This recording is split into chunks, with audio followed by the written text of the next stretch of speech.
नमस्कार दोस्तों, हमारी आज की कहानी का नाम है घबराहट। अंजलि पसीने से भीगी नाश्ता बनाते हुए सोच रही थी, आज बड़ी ननद का पूरा परिवार आ रहा है 15 दिन के लिए। दोनों बड़े अफसर हैं। अंजलि शादी के समय देख चुकी थी, पूरा घर मियाँ बीबी के आगे पीछे कैसे लगे थे उनकी सेवा में। भाभियाँ और मौसी ने भी उसे विदाई के समय बता दिया था कि तेरी ननदें बहुत तेज हैं। भले ही उनकी शादी हो गई है, लेकिन घर पर अभी भी उनका ही राज चलता है। तू अपने पति को अपने वश में करके रखना, नहीं तो बाद में तू पछताएगी। ज़्यादा सीधी भी मत बनना। अंजलि और राहुल की शादी अभी 1 महीने पहले ही हुई थी।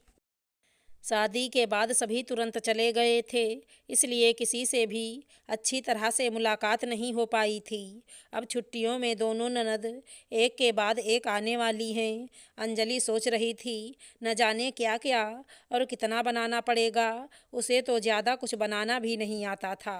सासू माँ ने रसोई में कदम रखते हुए कहा, कहाँ खो गई? देख, दूध गिरने वाला है, गैस बंद कर दो। तेरी तबीयत तो ठीक है, इतना पसीना क्यों आ रहा है? जा पंखे के नीचे बैठ जा, थोड़ी हवा खा ले। बाकी का काम मैं संभाल लूँगी। कल से तो बेटा काम थोड़ा ज़्यादा हो जाएगा, हमें ही सब करना होगा। दामाद जी को दिन में कई बार चाय पीने की आदत है और शाम को चाय के साथ नाश्ता भी बनाना पड़ेगा। बस अगले कुछ दिन घर में भीड़ भाड़ होने वाली है, तेरा भी मन बहल जाएगा। सासू माँ बहुत ही उत्साहित होकर बोले जा रही थी और अंजलि घबरा रही थी कि इतने लोगों का अकेले काम करके किसी का मन कैसे बहल सकता है। नीचे कमरे में हंसने बोलने की आवाज़ सुन अंजलि की आंख खुली। उसने घड़ी की ओर देखा, रात के 3 बजे थे। बेड से राहुल भी गायब था। जब वो नीचे आई तो देखा पूरा परिवार बैठकर चाय पी रहा है। उसे देखते ही ननद के दोनों बच्चे तेजी से उठे और उसके पास आकर नमस्ते बोलकर अपनी मामी से लिपट गए। नंदोई जी बोले, बेटा तुम क्यों उठ गए? यहाँ तो यह महफिल सुबह तक चलेगी। अंजलि ने आगे बढ़कर नंदोई जी और ननद के पैर छुए। नंद ने तुरंत उसे गले से लगाते हुए उसे बहुत सारा आशीर्वाद दिया और अपने पास ही बिठा लिया। फिर बातों और ठहाकों का लंबा सिलसिला सुबह 6 बजे तक चलता रहा। नंद और नंदोई दोनों एक दूसरे की बातें बता रहे थे। बाकी सब उनकी बातों का मजा ले रहे थे।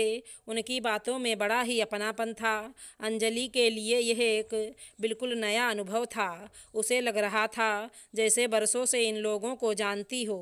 6 बजे के बाद सभी सोने चले गए। जाते जाते नंद ने अंजलि से कहा, आराम से सोना, कोई ज़रूरत नहीं जल्दी उठने की। संडे है, आराम से 10 बजे तक नाश्ता करेंगे। अंजलि जब 9 बजे उठी तो राहुल, बच्चे और नंदोई जी घर पर नहीं थे।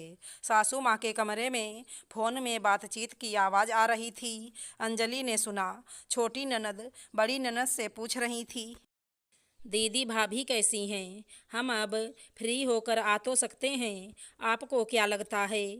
मम्मी तो हमेशा भाभी की तारीफ ही करती हैं। साल में 1-2 बार आना होता है, वो भी तो नहीं बंद हो जाएगा।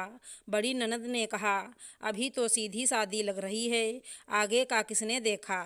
सासू माँ बोली, बेटा मैंने 2 बेटियां दी है और एक लाई हूँ। मेरे लिए तो तुम सब एक समान हो। वह तुम लोगों से कैसा रिश्ता रखेगी, ये तुम लोगों के व्यवहार पर निर्भर करता है। अंजलि को सासू माँ के विचार सुनकर खुशी हुई। तभी बाहर बच्चों की आवाज़ आई और अंजलि बाहर की ओर चली गई। बच्चे उसे देखते ही मामी मामी बोलकर लिपट गए। दोनों बच्चे बहुत ही संस्कारी हैं। कल रात ही अंजलि ने देखा था कैसे माँ के एक इशारे पर दोनों बच्चे बैठक से चले गए थे। राहुल नाश्ते के लिए जलेबी, समोसा और पोहा लाया था।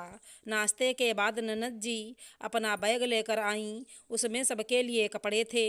ननद ने 6-7 साड़ियाँ अंजलि के सामने रख दिया।